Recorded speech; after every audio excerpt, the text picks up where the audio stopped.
bank Nifty 1 minute time frame,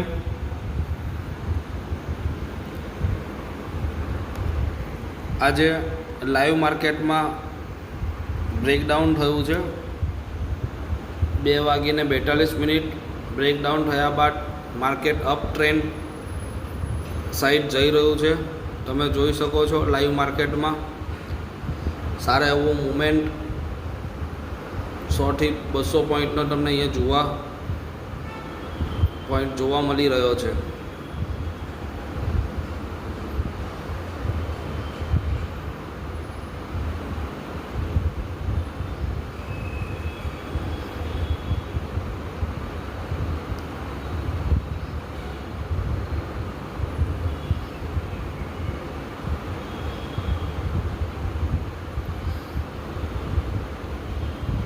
buyers